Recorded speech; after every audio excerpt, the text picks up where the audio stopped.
Hey everyone, welcome back to the channel. In today's video, I'm going to show you how to fix Facebook stories not loading. So if you open up the Facebook application here and you see that it's just not loading your stories, there are few steps you can go through that definitely fix your problem. So first of all, what you have to do is you just have to swipe here and just close out of that Facebook application and try to open it up again. Sometimes there is a glitch or a bug, and just by opening it up again, it loads up all those stories and you can start watching them again. However, if that doesn't work, just go to your web browser and then we are going to type here speed test, tap on the first website, and here you have to tap on this go. We are just going to check to make sure they are not loading, because basically your internet is down or it's just not that fast enough.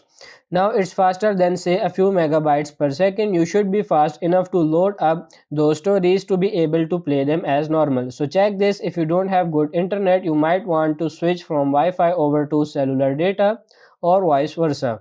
Now the next thing we will do is type here Facebook down, because potentially their servers are down, which is causing you to not be able to load them, because ultimately when you try to connect to Facebook, it's not getting anywhere.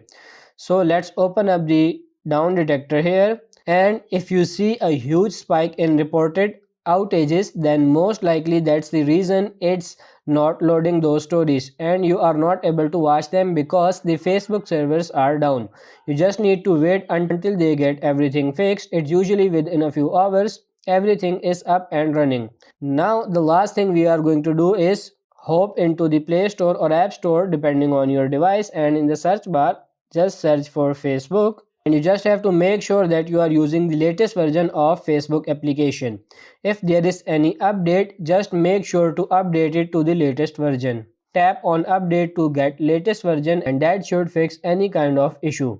Now going through all of this stuff, if you are on the iPhone, you can also go through the process of offloading an app, which helps with a lot of cache and the bugs as well. So that's pretty much it for this video. I hope this video was helpful. If it is, like it and subscribe to the channel. Thank you.